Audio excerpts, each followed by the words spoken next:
Hey, welcome back. Let's see here. A few things after yesterday's little... Let me try again. Hey, welcome back. We're the next day after our little time trial, spending some time setting some bikes up. I was right.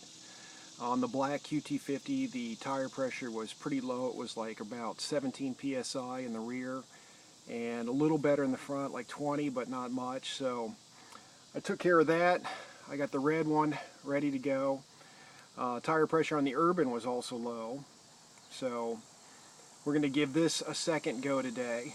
And then I was going to swap the belt and the jet, and I took it apart. And I noticed something which was inhibiting our top speed. You see right here we've got the variator, and at some point in time I'd switched the variator, and when you get them, Honda packs them with a bunch of grease. And I had removed most of the grease but not all of it. And then there's an O-ring that fits inside that cap, which I typically remove. And what had happened was the little bit of remaining grease had actually been centrifuged out of here and onto this area, and it was built up here. So and it was also built up on the inside of the cage. I've gone ahead and cleaned it off.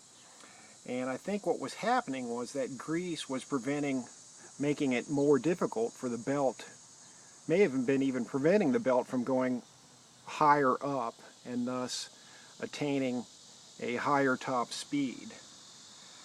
Because I think, you know, the weights in the variator are right. Of course, I forget what they are. I should keep notes. But I think around 31 grams, 33 maybe, and on a stock configuration, that should be enough to get it to variate all the way to the top. So that might have been our problem yesterday, and so all you Urban Express fans who were disappointed in the performance, I think we have reason. I was going to swap to a shorter belt, but now that I've seen that issue and hopefully corrected it, assuming that almost all or all of the grease has been squeezed out of there, there might be a little bit more. I guess I'll have to check it again. So that might have been what was causing the poor showing for the Urban Express, and how I couldn't get it to the speed I needed to get, well, actually the RPMs I needed to get the pipe to get it in the power band. I was going to go to a shorter belt, which would get to a higher RPM at a lower speed, and then the pipe kicks in. But I think I'm just going to stick with this belt and go with the grease theory as causing the problem. So I did go ahead and put in a slightly bigger main jet, because I noticed when watching the video, when I was idling there waiting to start, it just didn't seem like it was getting enough gas. So videos do serve several purposes. You can go back and watch it and often get a different perspective of what was going on with the bike than trying to figure out exactly what's going on while you're riding it. So it gives you another opportunity to look into that. So anyways, I'm going to button this up, and then later today we're going to go for a ride. We're going to give this a second shot, give the black Yamaha a second shot, and then take out the red Yamaha, probably in that order. And then if you have a stock bike, Yamaha, Honda, whatever, and you have problems with it, you know, you get to full throttle and it seems to take a step backwards and actually go slower, the stock bike has a couple issues with it. One is it was jetted too rich from the factory.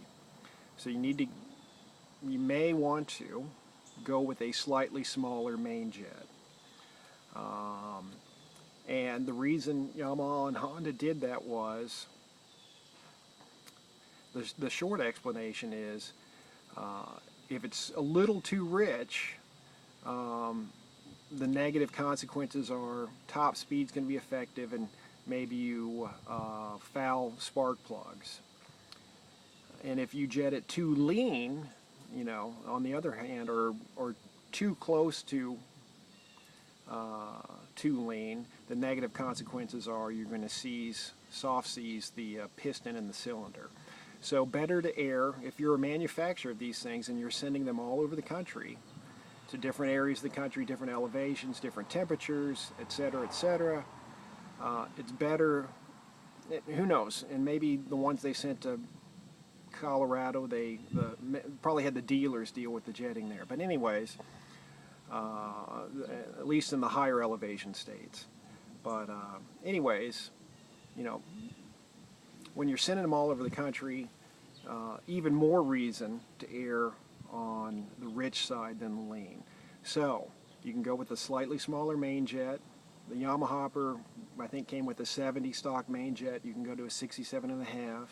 On treatland.tv they have them, or jetsrs.com. And then the Honda Express, the basic Express, was right around a 75 jet.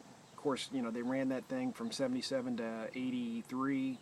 So, you know, they might have switched it up over time, and some of them have pressed-in jets that you can't screw out, but that's another issue. And then the Urban Express, I think the stock main jet was an 85. And all of them were too rich out of the factory, especially the Urban Express. The 85 was way too rich. You could probably even go to with a stock configuration, a 78. But, you know, it all depends on the condition of your engine too, because there may be other problems in the engine leading to a rich condition. I guess a lesson of two strokes is you could have 8 different things causing the same, or possibly causing the same symptom. But the jet would be the first thing to look at. Then the other thing is if you're running the oil injector pump on any of these bikes, and I tend not to do it. I usually run premix at about 50-to-1 or 40-to-1 ratio, depending on the setup.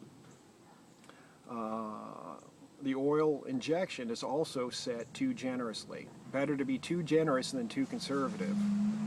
So you'll have the oil, especially at full throttle, the oil pump is controlled by the throttle. The more throttle, the more oil. And at full throttle, it'll be pumping in way too much oil, which can also cause it to kind of gurgle or 4-stroke at full throttle. So another thing would be to just not use the oil pump and just go to premix. But anyhow, I'm going to button this up, and then later today we'll go for some more rides.